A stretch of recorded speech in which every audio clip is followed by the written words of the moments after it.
The stars looked different through the window of the Endeavour. Jake Morrison stood on the bridge watching the lights blur past as the ship traveled faster than light for the first time in human history. He was the commander of this mission, and the weight of that responsibility pressed on his shoulders like a heavy stone. The year was 2287. Earth had changed so much in the last 100 years. People lived on Mars now. They had colonies on the moons of Jupiter. But this was different. This was humanity's first trip beyond their own solar system. This was the moment they would learn if they were truly alone in the universe. Jake was a tall man with short brown hair that was starting to show gray at the sides. He had been a pilot in Earth's Space Navy before this mission. He knew how to stay calm when things went wrong. He would need that skill today. The ship shook slightly as it dropped out of faster-than-light travel. Through the window, a new star system appeared. 2 suns orbited each other in a beautiful dance of orange and yellow light. Around them spun several planets. Lisa Patterson rushed onto the bridge, her eyes wide with excitement. She was the ship's science officer, a woman in her 30s with long dark hair tied back in a practical ponytail. She had dreamed of this moment her whole life. "Commander, you need to see this," Lisa said, her voice shaking with emotion. She brought up a display showing one of the planets. That third planet. The readings are incredible. There are cities down there. Artificial structures, energy signatures everywhere. Jake felt his heart beat faster. "Are you sure?" "Completely sure," Lisa replied. "We're not alone, Commander. We're definitely not alone." The crew gathered around 50 men and women who had volunteered for this historic journey. Carlos Martinez, the young communications officer, was already trying to scan for radio signals. Nina Kowalski, the chief engineer, checked the ship's systems to make sure they were ready for anything. Ryan Cooper, head of security, moved his hand closer to the weapon controls just in case. For 3 hours, the Endeavour slowly moved toward the inhabited planet. They sent out peaceful greetings in multiple languages and mathematical patterns. They received no response. The silence was starting to make everyone nervous. Then everything changed in an instant. 3 massive ships appeared out of nowhere, surrounding the Endeavour on all sides. They simply materialized from empty space as if they had been invisible. Each alien ship was enormous, 10 times larger than the human vessel. Their hulls were dark metal covered in strange symbols that seemed to glow with their own light. Alarms blared across the bridge. Ryan Cooper shouted, "Weapons are locked on us from all 3 ships. They could destroy us in seconds." Jake forced himself to stay calm. "Do not power weapons." "Carlos, try to establish communication. Send them our peaceful greeting again." Carlos worked frantically at his station, his fingers flying over the controls. "I'm trying every frequency. Wait, I'm getting something back. It's coming through now." A deep voice filled the bridge, speaking in sounds that no human had ever heard. It was like rocks grinding together mixed with electronic pulses. The computer struggled to translate, displaying words on the screen that made Jake's blood run cold. "Unknown vessel. You have entered the territory of the Krinthax Dominion. Identify yourselves immediately or be destroyed." Jake took a deep breath. This was the moment that would define humanity's place in the galaxy. "Open a channel," he told Carlos. "Channel open, sir. This is Commander Jake Morrison of the human vessel Endeavour. We come from the planet Earth. We mean no harm. This is our first journey beyond our home system. We did not know this territory was claimed. We seek only peaceful contact and knowledge." There was a long silence. Jake could feel sweat running down his back. Everyone on the bridge held their breath. Finally, the alien voice returned. "Humans, we have heard stories of your kind from traders in distant systems, small, weak, primitive, yet you dared to build ships and travel the stars. Interesting. Very interesting.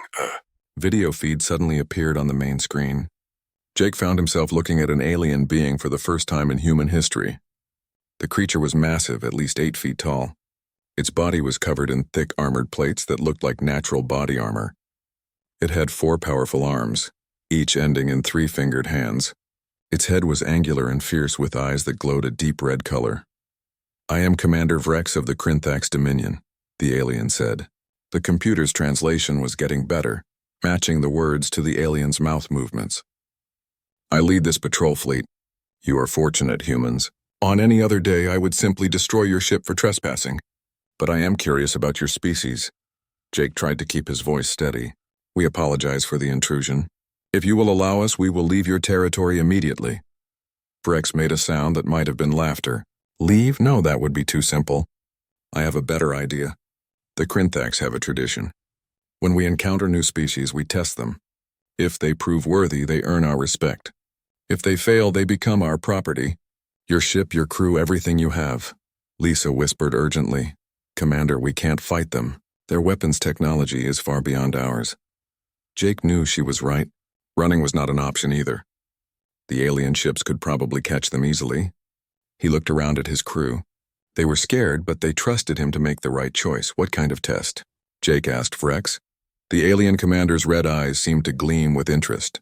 I will design challenges that test your species' capabilities. Combat, problem-solving, survival, technology. If you succeed, you and your crew go free. More than that, humans will be recognized as a worthy species. We might even become allies. If you fail, well, the Dominion always needs workers and test subjects. Jake thought fast. They had no good options, but at least this test gave them a chance. And if we refuse? Then I destroy your ship right now, Vrex said simply. Choose quickly, human. Jake looked at his crew again. Ryan gave him a small nod, ready to fight if needed. Lisa looked determined despite her fear. Carlos and Nina both straightened their shoulders, showing they were ready to face whatever came. These people had volunteered to explore the unknown. They knew the risks. We accept your challenge, Jake said firmly. Humanity does not run from tests. We will prove ourselves worthy.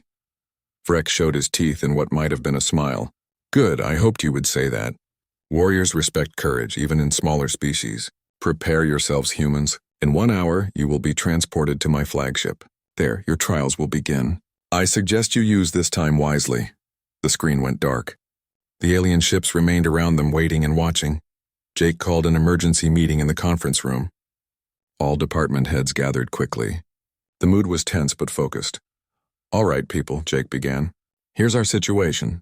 We're about to face tests designed by an alien warrior culture. They're bigger, stronger, and more advanced than us. But we have something they might not expect. We have each other. We work as a team better than any species they've probably encountered. That's our advantage, Lisa spoke up. I've been analyzing their ship's energy signatures. Their technology is incredibly powerful, but it's also very direct, brute force rather than elegant solutions. They might underestimate creative thinking. Exactly, Jake agreed. We can't match their strength, but we can outthink them. Nina, if they test our technology, what can we show them? The engineer thought for a moment. Our tech is simpler than theirs, but it's also more adaptable. We build things that can be fixed with basic tools. We design with redundancy. That might impress them. And if they want combat? Ryan asked. We use tactics, Jake replied. Speed, misdirection. We've spent thousands of years fighting each other on Earth. We know every trick in the book. These Krinthax sound like they value direct combat. We'll show them that humans fight smart. The hour passed too quickly. When the time came, a beam of light transported Jake and 3 others directly to the Krinthax flagship. Lisa, Carlos, and Ryan came with him. The rest of the crew would remain on the Endeavor. They materialized in a massive chamber. The ceiling was at least 30 feet high. Everything was built on a huge scale for the 8-foot-tall Krinthax warriors. Dozens of the aliens stood around the edges of the room, watching the humans with curious eyes. Commander Vrex walked forward, his footsteps heavy on the metal floor. Up close, he was even more intimidating. His armored body looked like it could crush a human without effort. Welcome to the Dominion flagship Warhammer, Vrex said. You are the first humans to set foot on a Krinthax vessel. That is an honor, regardless of how your trials end. Are you ready to begin? Jake stood straight, meeting Vrex's glowing red eyes without flinching. We're ready. What's the first test? Vrex gestured toward a large doorway. The first test is survival. You will enter our training simulation. It is the same program we use to train young Krinthax warriors. Most alien species last less than an hour before they fail. Let us see how humanity performs. The 4 humans exchanged glances. This was it. The moment that would determine not just their fate, but possibly the future of all humanity's interactions with alien species. They had to succeed. Failure was not an option. Jake took a deep breath and stepped toward the doorway. Let's show them what humans can do. The world changed around them in an instant. One moment they stood in the metal chamber of the Krinthax ship. The next moment they were in a jungle so real that Jake could smell the damp earth and rotting plants. "It's a hologram," Lisa said, reaching out to touch a tree. Her hand passed through solid-looking bark. "But a very advanced one. My scanner shows it can create physical force. Those plants can actually hurt us." The jungle was thick and dark. Strange plants grew everywhere, their leaves colored deep purple and orange. The air was hot and humid, making it hard to breathe. Somewhere in the distance, something roared. It was not a sound any earth animal made. Ryan checked the weapon he had been given. It was a simple energy pistol, probably the weakest weapon the Krinthax had. "We have 4 weapons, basic supplies, and whatever we can figure out." "Commander, what's the plan?" Jake looked around, his military training taking over. "First, we need high ground." Lisa, scan for a defensible position. "Carlos, try to figure out the parameters of this test. There has to be an objective beyond just staying alive." They moved carefully through the jungle, working as a unit. Ryan took point, watching for threats. Lisa scanned constantly, identifying dangerous plants and safe paths. Carlos studied the holographic environment, looking for clues. Jake kept them organized and moving forward. Above them, in the observation gallery, Commander Vrex watched with interest. Other Krinthax warriors stood nearby, some making bets on how long the humans would last. "They move differently than other species," one warrior commented. "See how they stay together? Most races we test send their strongest member ahead." Vrex nodded slowly. "Yes. They understand that their weakness is individual, but their strength is collective. Interesting." In the jungle, the humans found a rocky hill that gave them a good view of the surrounding area. They could see for miles in every direction. Strange creatures moved through the plants below. Some were small and quick. Others were massive, easily the size of earth elephants. "Found something," Carlos said, pointing to the sky. 3 lights floated in the air, spread out across the jungle. "Those are objectives. I think we need to reach them and activate them." "That means traveling through hostile territory 3 times," Ryan said. With limited ammunition, Lisa was examining some of the plants she had collected. "Wait, these purple fruits are safe to eat, and this moss produces a chemical that most predators avoid. We can use it to mask our scent," Jake smiled. "That's thinking smart. We can't fight everything in this jungle. We need to avoid combat when possible. Let's use the environment to our advantage." They covered themselves with the moss and moved toward the first objective. The strategy worked. Several predators came close but did not attack. The smell confused them, making the humans seem like part of the jungle itself. The first objective was a glowing crystal sitting on top of a stone pillar. When Jake touched it, the crystal turned blue and the light dimmed. 1 down, 2 to go. The second objective was harder. It sat in the middle of a clearing where a huge creature was sleeping. The beast was at least 20 feet long with 6 legs and armor-plated skin. Its breathing made the ground shake slightly. "We could shoot it," Ryan whispered, "but I don't think these pistols would even hurt it." Carlos studied the creature carefully. "Look at its breathing pattern. Every 40 seconds, it takes a deep breath and holds it for 5 seconds. If we time it right, we can run in and out during that quiet period." It was risky, but they had no better option. They waited, counting the seconds. When the creature took its deep breath, Jake ran forward as quietly as possible. He reached the crystal, touched it, and ran back. The creature never woke up. In the observation gallery, the Krinthax warriors were impressed. "They did not fight the guardian beast," one said. "They observed it and found a weakness in its pattern." Vrex's red eyes gleamed. "The Krinthax way is direct combat. We would attack the beast head-on. These humans think like hunters, not warriors. Perhaps both approaches have value." The third objective was the most difficult. It was deep in a ravine where the darkness was almost complete. The walls were steep and covered with sharp rocks. Worse, something moved down there in the shadows. Something big. Lisa used her scanner. "There's a massive predator down there. The simulation's top threat level. It's designed to be unbeatable in direct combat." "Then we don't fight it," Jake said. He studied the ravine carefully, looking at the rocks and the way the walls were structured. An idea formed in his mind. "We trap it." They worked quickly. Ryan and Carlos made noise at the top of the ravine, drawing the creature's attention. When the massive beast climbed up toward them, Jake and Lisa were ready. They had found loose rocks and boulders on the unstable walls. As the creature climbed, they pushed the rocks down. Small stones first, then larger boulders. The creature roared and tried to dodge, but there was nowhere to go. The entire wall collapsed, sending tons of rock crashing down. The creature fell back into the ravine, buried under the avalanche. Jake slid down carefully and activated the final crystal. The jungle simulation flickered and disappeared. They were back in the metal chamber of the Krinthax ship. Commander Vrex walked toward them, his forearms crossed. The humans stood ready, not sure what would happen next. They had completed the test, but would the Krinthax honor the agreement? 5 hours and 42 minutes, Vrex said. That is the longest any species has survived in that simulation on their first attempt. Most of my own warriors finish it in 3 hours, and they know the program well. Jake straightened. Does that mean we pass? Vrex made that grinding sound that might have been laughter. You did not just pass. You impressed me. And impressing a Krinthax commander is not easy. You used intelligence instead of strength, strategy instead of brute force. You worked as a perfect team. These are qualities we respect. The tension in the room eased slightly. The other Krinthax warriors nodded in approval.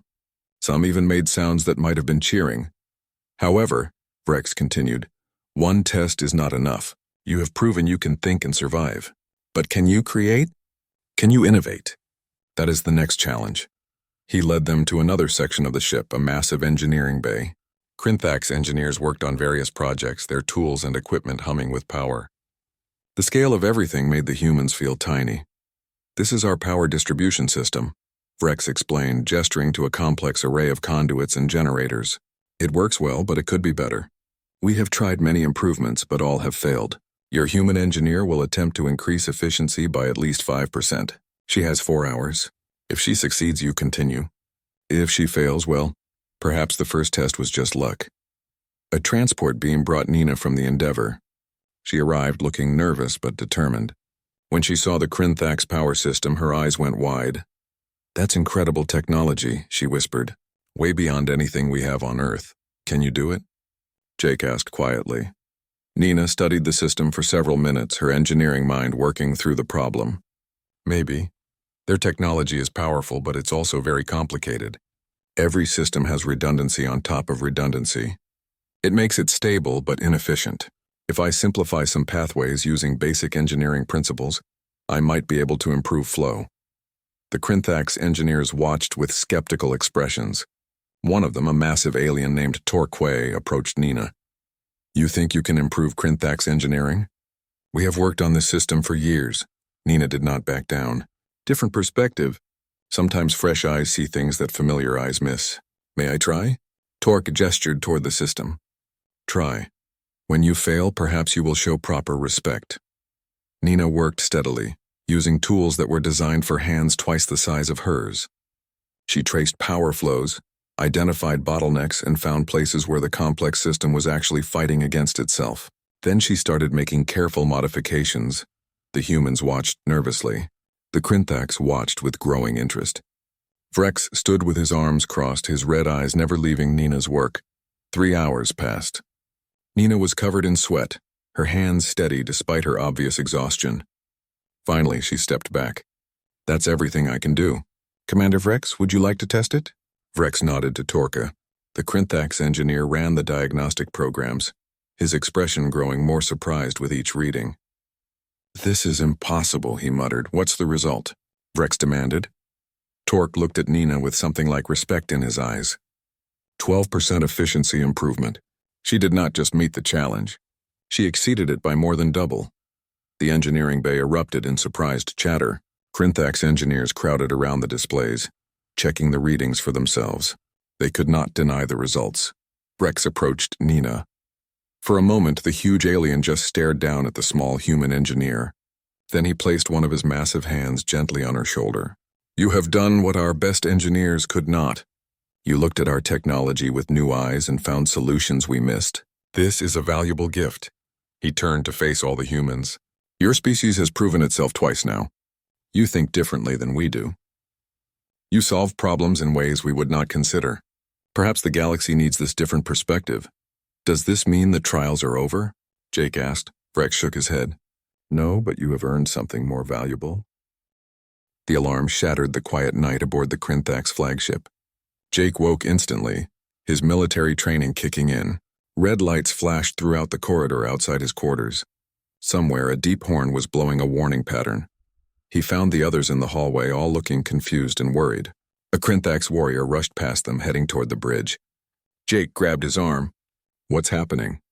The warrior pulled free. Attack! The Zathreen are here. Then he was gone, running toward his battle station. Jake and his team ran toward the observation deck. When they got there, they saw Commander Vrek standing at the main display, his forearms moving quickly across multiple control panels. Other Krinthax officers worked frantically around him. Through the massive windows, space looked wrong. Ships were appearing out of nowhere, dozens of them, but these were not like any ships Jake had ever seen. They looked alive, organic. Their hulls seemed to pulse and breathe like living tissue. Some were covered in what looked like veins or tentacles. Zathreen bioships. Lisa whispered, her face pale. They're actually alive. The ships are living creatures. Vrek saw the humans and growled. You should not be here. Get back to your quarters. How many ships? Jake asked, ignoring the order. Vrek stared at him for a moment, then answered. 30 Zathreen vessels against our 3. They're heading for the inhabited planet below. Millions of Krinthax civilians live there. We have to stop them, but the odds are terrible. Let us help, Jake said immediately. Your ship is tiny, Vrek replied. It would be destroyed in seconds. Maybe, Jake agreed. But we're fast and we're unpredictable. The Zathreen have never seen human technology or tactics. That makes us a wild card. Let us fight beside you, Vrek hesitated. Jake could see the conflict in his eyes. The alien commander did not want to risk the humans, but he needed every advantage he could get. The trials are over, Jake said firmly. We've proven ourselves. Now let us fight as your allies, not as test subjects. That's what warriors do. They stand together. Something changed in Vrex's expression. He nodded once. Very well. Go to your ship. Fight with honor. If you survive, the Krinthax will remember what you did here today. The humans were transported back to the Endeavor in seconds. The crew was already at battle stations, having seen the Zathreen fleet on their sensors. Nina had the engines ready. Ryan had weapons armed. Carlos was trying to scan the enemy ships. What are our orders, Commander? Nina asked. Jake took his seat on the bridge, his hands steady on the controls. We fight. Stay close to the Krinthax ships and watch for opportunities. These bioships are alive, which means they have weak points like any living creature. We find those weak points and exploit them. The battle began with a roar of energy weapons. The Krinthax ships opened fire with devastating power. Their weapons could punch through solid metal like paper. Several Zathreen bioships exploded in the first volley. But the Zathreen did not panic or break formation. They moved with perfect coordination, like a school of fish or a flock of birds. Every ship knew exactly where every other ship was. They attacked from multiple angles at once, their weapons surprisingly powerful for biological systems. They're coordinated through a hive mind, Lisa explained, watching the battle. Every ship is connected to every other ship. They think as one. Then we need to be random, Jake said. Do things they can't predict. Nina, forget standard combat maneuvers. I want you to fly this ship like you're avoiding asteroids in a storm. Unpredictable, chaotic. Nina grinned. I can do that. The Endeavor dove into the battle. The small human ship twisted and turned in ways the larger vessels could not match. Zathreen bioships tried to target them, but Nina's flying was too erratic. Every time they locked on, the Endeavor was somewhere else. Ryan fired the weapons at close range, targeting the joints and connections on the bioships where their organic armor was thinnest. The human weapons were weaker than Krinthax guns, but precision made up for lack of power. He hit a bioship's propulsion organ and it spiraled out of control. Their coordination is their strength, Carlos said suddenly. But what if we disrupt their communications? I'm detecting a network signal between the ships. It's biological, but it's still a signal. Can you jam it? Jake asked. Not jam, but confuse. If I flood their network with random data, it might slow their coordination. Do it. Carlos worked frantically at his station. Within minutes, he had hacked into the Zathreen communication network and started sending garbage data. Mathematical sequences that made no sense. Random patterns, noise. The effect was immediate. The perfect coordination of the Zathreen fleet started to break down. Ships took longer to respond to threats. Their formations became less precise. It was only a small advantage, but in a battle like this, small advantages saved lives. Commander Vrek noticed the change. What are the humans doing? The enemy coordination is failing, one of his officers quickly explained. Vrek made that sound that might have been laughter. Clever, very clever. All ships press the attack while they're confused. The Krinthax fleet surged forward. Their weapons tore through the disorganized Zathreen formation. Bioship after bioship was destroyed or damaged, but the Zathreen were adapting. The hive mind was learning to filter out the false signals. They're compensating, Carlos warned.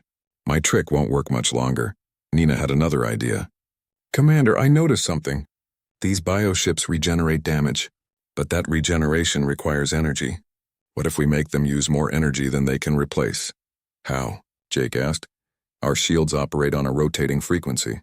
If I modify them to emit a disruptive field, it might interfere with their biological processes. Not enough to kill them, but enough to slow their healing. It was risky. Modifying the shields during combat could leave them vulnerable. But Jake trusted his engineer. Do it. Nina worked quickly, rerouting power systems and adjusting frequencies. The Endeavor's shields started to pulse with a new pattern. As they flew past Zathreen bioships, the effect became visible. The organic hulls stopped healing. Damage that should have closed up in seconds remained open. It's working, Lisa said excitedly. Their regeneration is disrupted. Share this frequency with the Krinthax fleet. Carlos transmitted the data. Within minutes, all 3 Krinthax warships had modified their shields to emit the same disruptive frequency. Now when they attacked, the Zathreen bioships could not heal.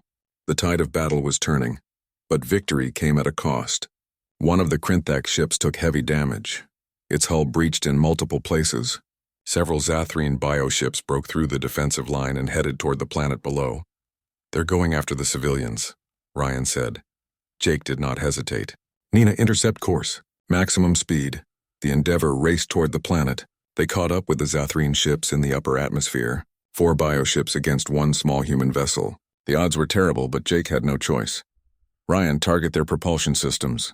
We don't need to destroy them. We just need to slow them down until reinforcements arrive.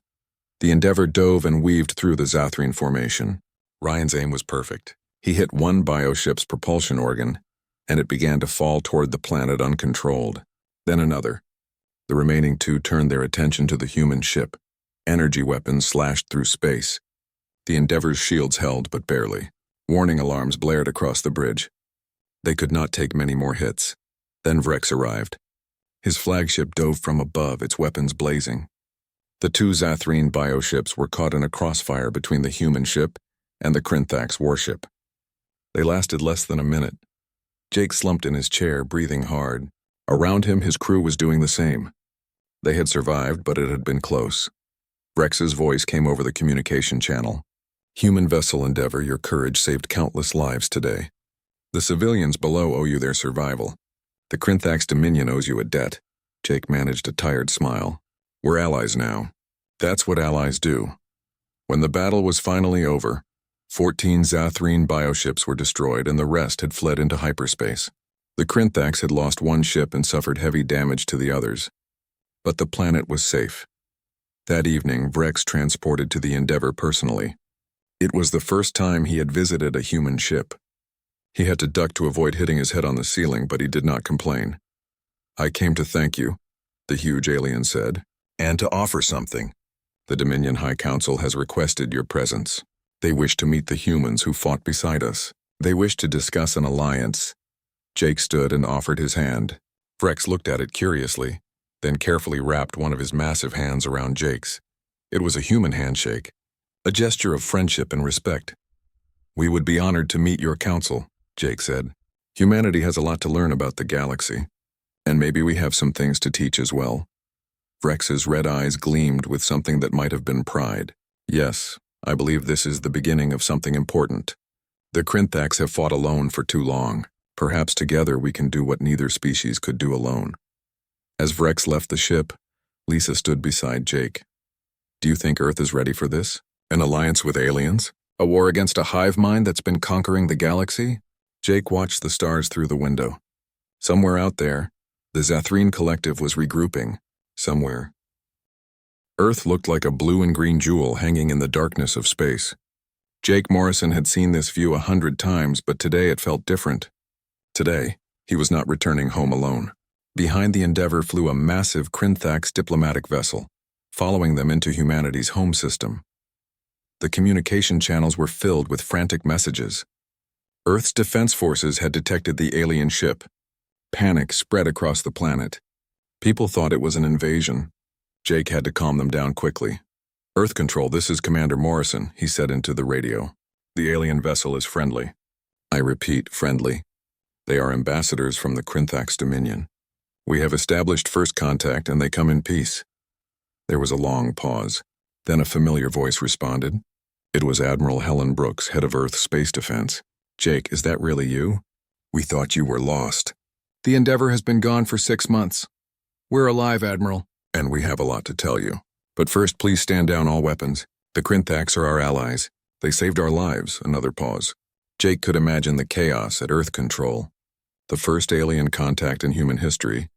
And it was happening right now. Finally, Admiral Brooks spoke again. "Understood. All defense forces, weapons to standby mode. Commander Morrison, bring your ship and your guests to Station Unity. The United Earth Council will meet you there." Station Unity was humanity's largest space station, orbiting high above Earth. It served as the headquarters for the United Earth Council, the government body that had united most of Earth's nations after the colony wars. Jake docked the Endeavor carefully, with the Krinthax vessel taking position nearby. Commander Vrex and 3 other Krinthax warriors came aboard the station. The reaction of the human workers was immediate. People stopped in the corridors, staring at the massive aliens. Some looked scared. Others looked amazed. Everyone was taking pictures. Vrex handled it well. He walked with dignity, his red eyes taking in everything around him.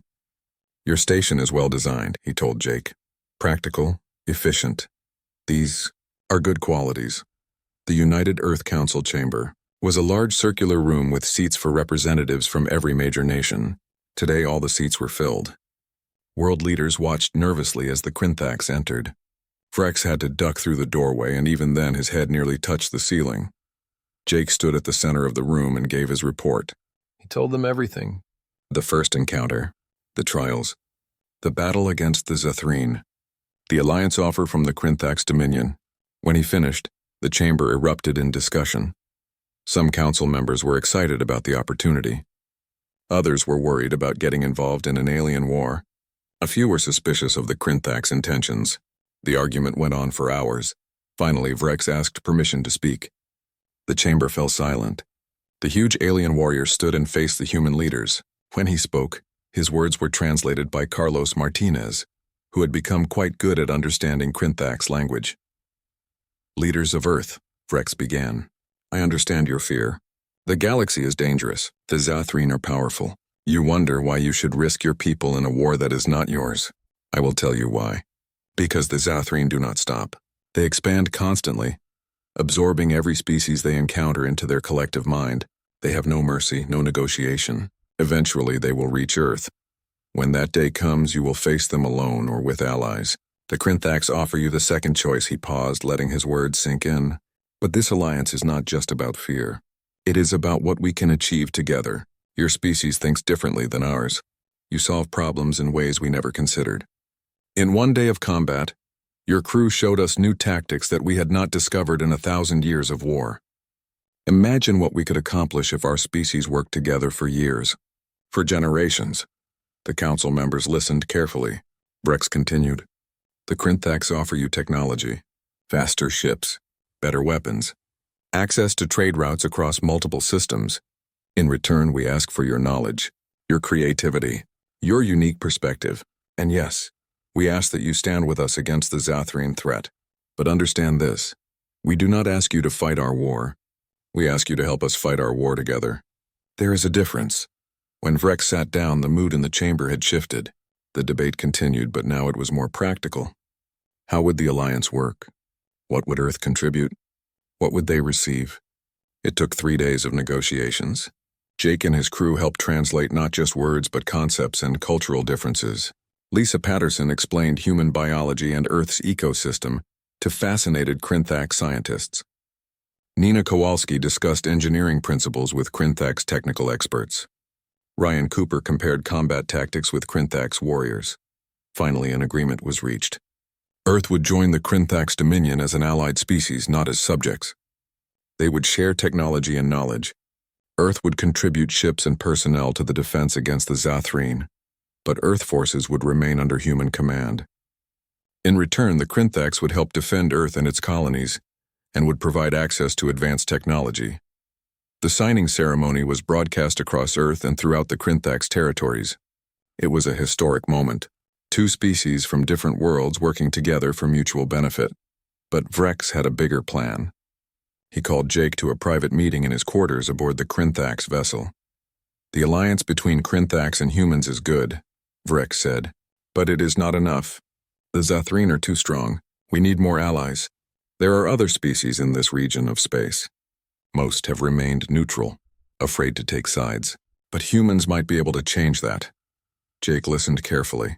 "Why would they listen to us? We're new to the galaxy. We have no reputation, no history." "Exactly," Vrex replied. "You have no history of conquest or betrayal. You are not seen as a threat. And you have something unique.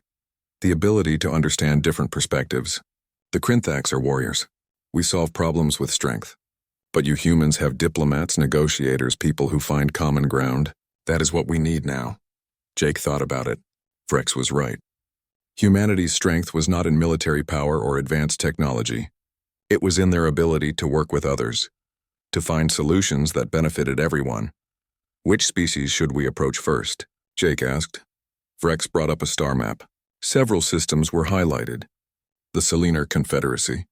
They are an ancient species, incredibly advanced. They exist partially in higher dimensions, which makes them difficult to understand. They have remained neutral in the war because they consider organic conflicts beneath them, but they might listen to a species as curious and persistent as humans. Over the next 6 months, Jake led a series of diplomatic missions.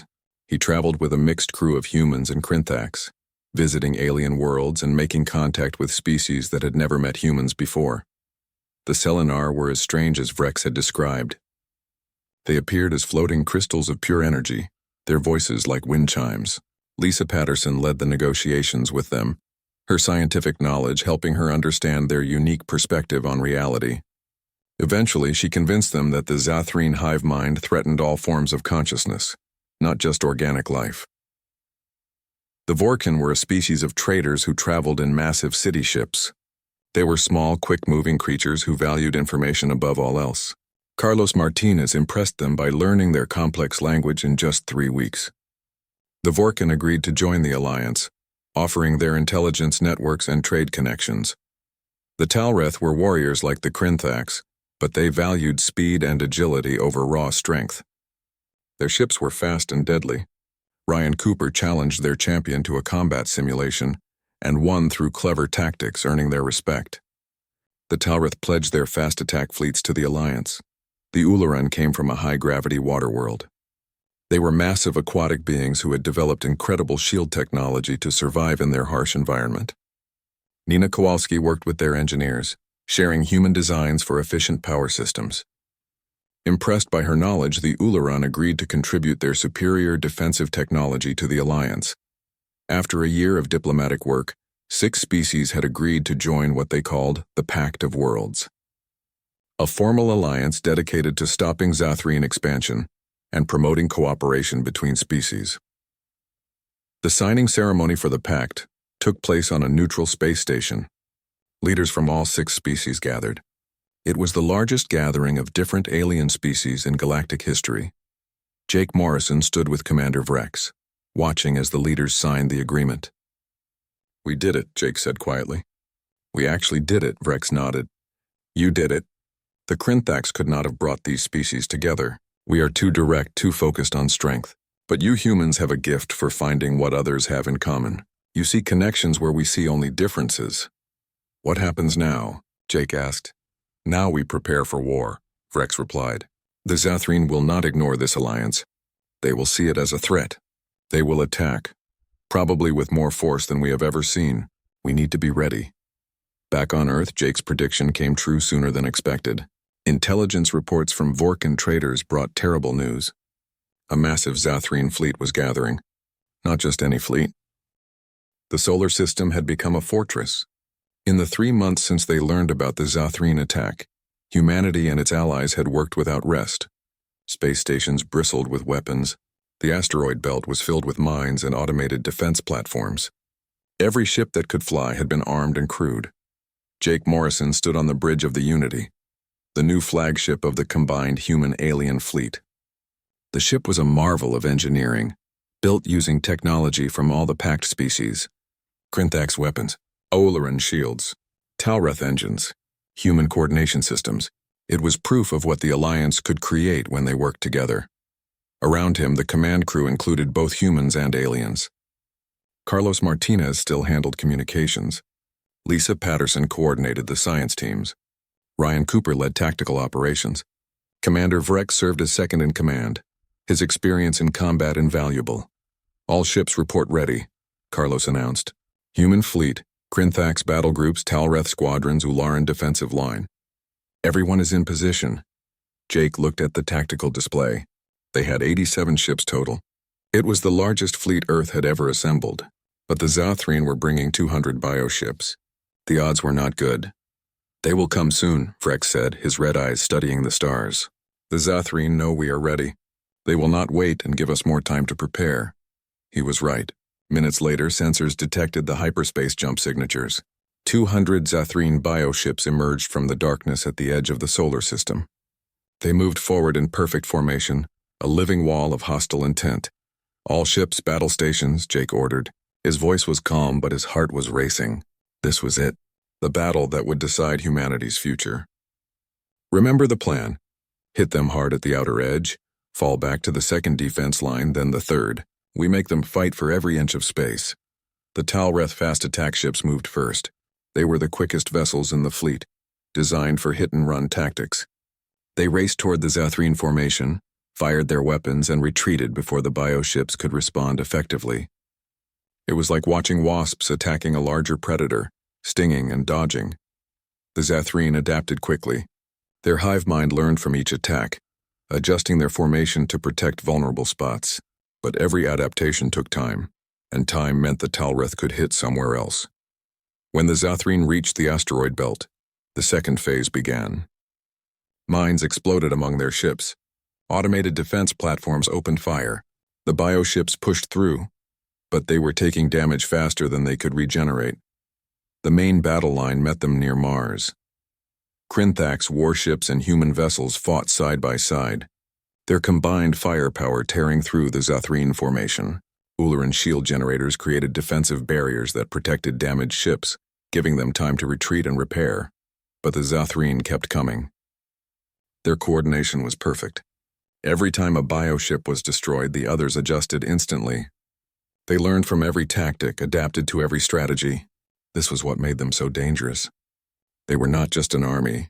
They were a single intelligence controlling 200 bodies. We're losing ships, Ryan reported. The Zothreen are pushing through our lines. They'll reach Earth orbit within 2 hours at this rate. Jake gritted his teeth. They had known the odds were bad, but seeing it happen was different.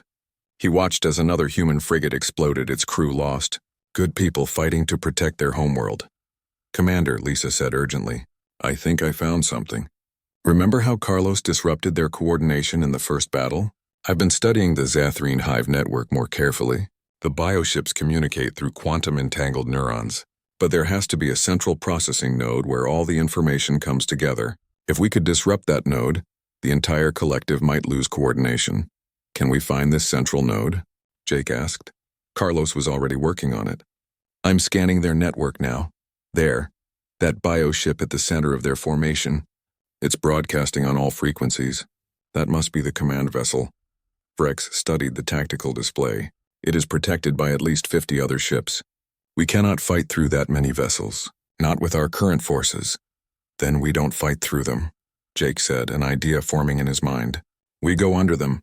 Lisa, can you build a device that would disrupt the central node if we could get close enough? Probably. But you would need to get inside the command ship to deploy it. That's a suicide mission, Ryan said bluntly. Maybe, Jake agreed. But if it works, we save Earth. If it doesn't, we lose anyway. At least this way we have a chance.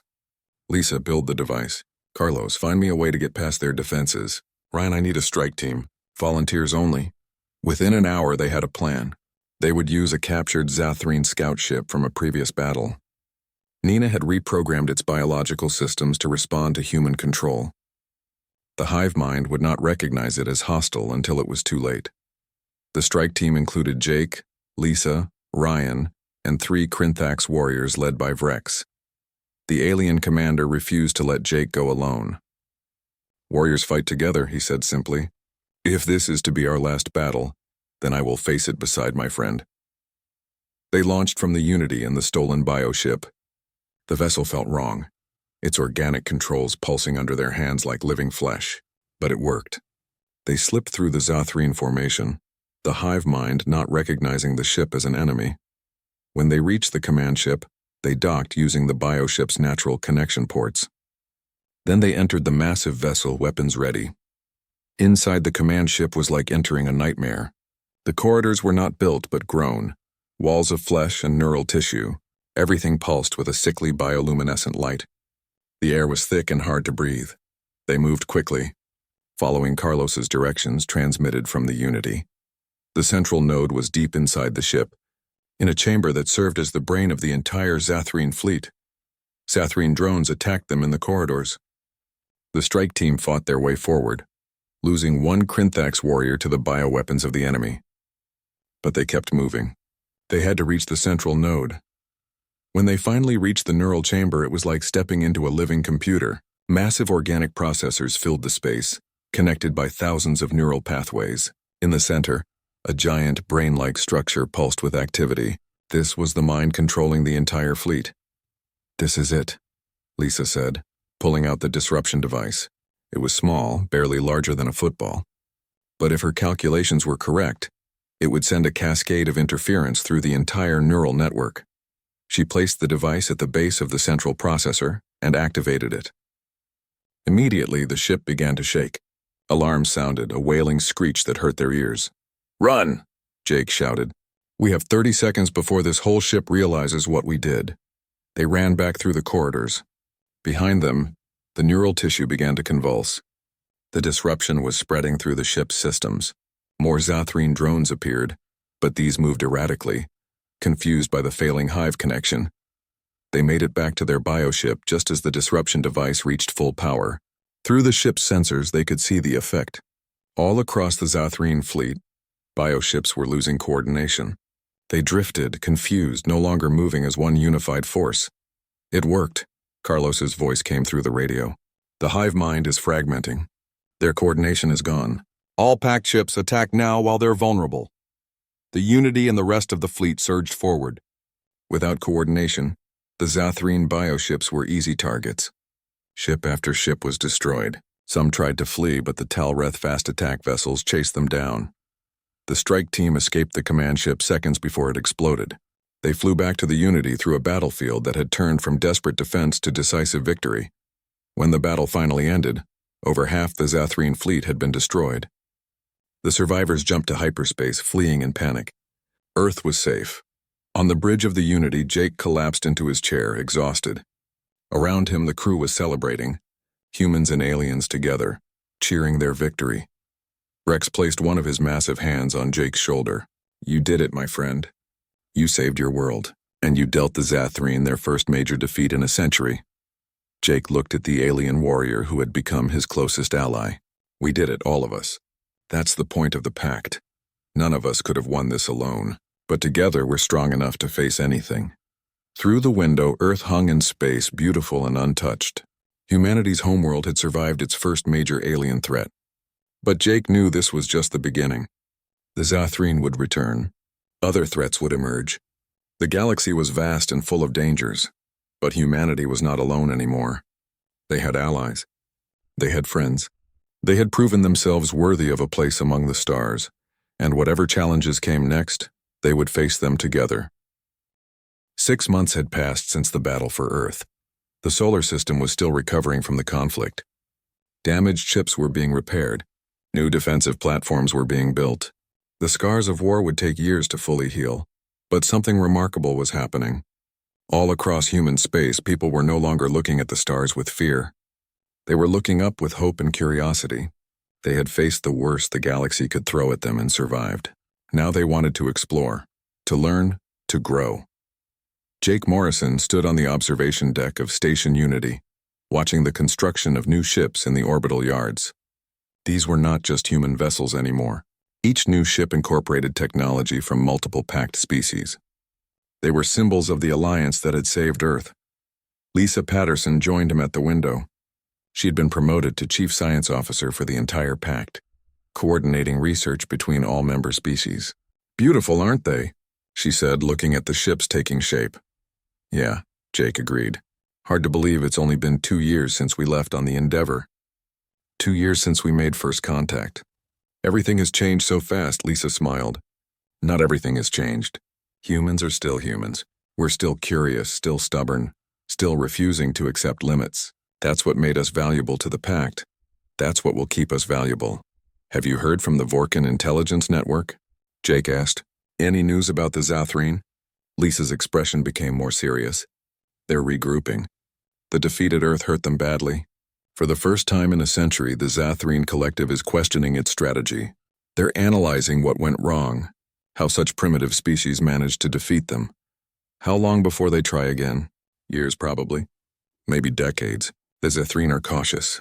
They won't attack until they understand how to counter our tactics. That gives us time to prepare, time to grow stronger." Commander Vrex entered the observation deck. The huge Krinthax warrior had become a regular visitor to Earth, splitting his time between Dominion duties and working with the Pact Military Council. He had changed in small ways over the past 2 years. His armor now bore human symbols alongside Krinthax markings. His speech had become more casual, influenced by spending so much time with humans. "Admiral Morrison," Vrex said, using Jake's new title. "The Pact Council is ready for you." Jake had been promoted to Admiral and given a seat on the Pact High Council. It was a position of enormous responsibility. He represented not just humanity, but helped make decisions that affected billions of beings across multiple star systems. The council chamber was on the Selenar Station, a structure that existed partially in higher dimensions. Walking through its corridors felt strange, like reality was slightly bent. Representatives from all 6 Pact species gathered around a circular table. The Selenar representative Chorus spoke first. Its crystalline form glowed with soft light. "We have gathered to discuss the expansion of the Pact. 3 more species have requested membership. They have observed our success against the Zathrene and wish to join our alliance." The Vorkan trader, Swift Current, made a chittering sound that translated as approval. More members mean more resources, more knowledge, more strength. The Vorkan support expansion. The Talreth war leader, Blade Wind, was more cautious. Expansion brings challenges. More species means more differences to manage, more potential conflicts. Jake listened to the discussion. Each species had valid concerns. The debate went back and forth for hours. Finally, they asked for his opinion. "I think we should accept them," Jake said. "Yes, it will be harder to manage more species, but that's the point of the Pact. We're stronger together because we're different, not in spite of it." Each species brings something unique. More members means more perspectives, more solutions to problems we haven't even thought of yet. Vrex nodded in agreement. The Krinthax spent thousands of years believing our way was the only way. Then humans came along and showed us different approaches. Each new species teaches us something. "I support expansion." The vote was unanimous. The Pact would accept the new members. Within a year, 9 species would be part of the alliance. The balance of power in the galaxy was shifting. After the council meeting, Jake and Vrex walked through the Selenar Station together. They had developed a close friendship over the past 2 years. The alien warrior and the human admiral, so different yet thinking so similarly about the important things. "Do you remember that first day?" Vrex asked. "When your tiny ship entered our territory? I almost destroyed you. I thought humans were just another weak species that would serve the Dominion or be eliminated." Jake laughed. "I remember. I was terrified. Your ships were so much bigger than ours. Your weapons could have vaporized the Endeavor in seconds. I didn't know if we would survive the day. And now look at us," Vrex said, gesturing at the station around them. "Building something that has never existed before. An alliance of equals, not conquerors and conquered. Your species did that, Jake. Humans showed us there was another way." "We couldn't have done it without you," Jake replied. "The Krinthax gave us a chance. You could have destroyed us, but you chose to test us instead. You recognized potential where others might have seen only weakness." They reached a viewing port that looked out into normal space. Stars stretched in all directions, infinite possibilities waiting to be explored. "What do you think comes next?" Frex asked. Jake thought about the question.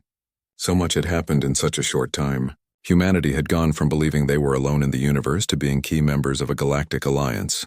They had fought in a war against an enemy that had conquered countless worlds. They had proven themselves worthy of standing beside some of the most advanced species in the galaxy. More challenges, Jake said finally. The Zathrene will return eventually. New threats will emerge. That's the nature of the universe. There's always another problem to solve, another danger to face. But, Frex prompted, sensing there was more. But we won't face them alone, Jake continued. That's what makes all the difference. Humans spent our entire history fighting ourselves, divided into nations and factions. Now we're part of something bigger. We have friends across the stars. Allies who fight beside us not because they have to, but because they choose to. Rex made that sound that Jake had learned was Krinthak's laughter. You have become philosophical, Admiral. Perhaps spending too much time with the Selenar has affected you. They both laughed. It was a good sound. The laughter of friends who had been through war together and come out the other side.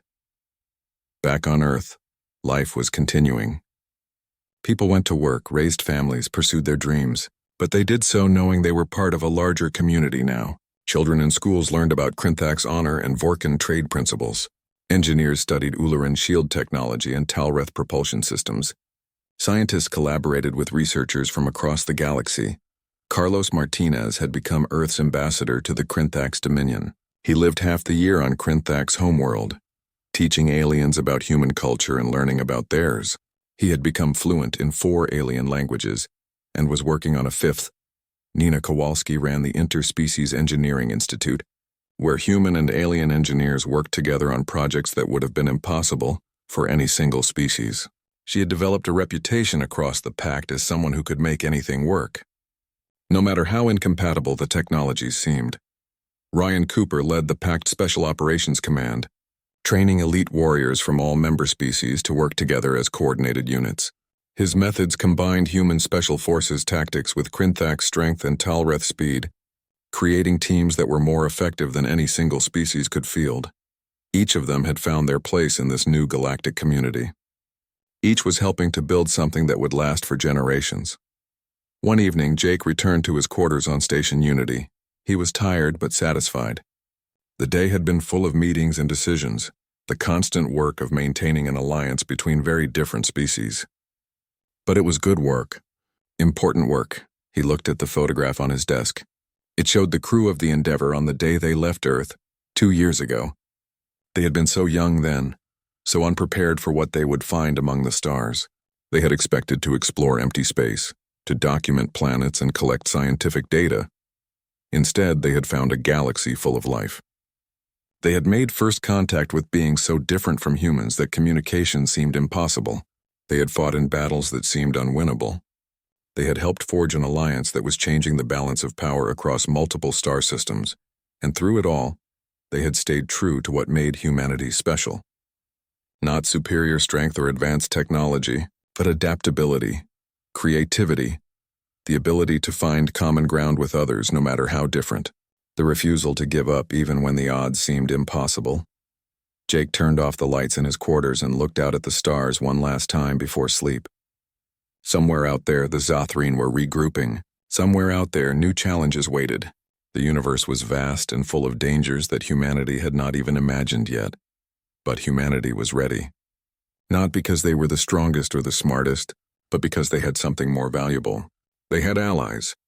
They had friends. They had proven that different,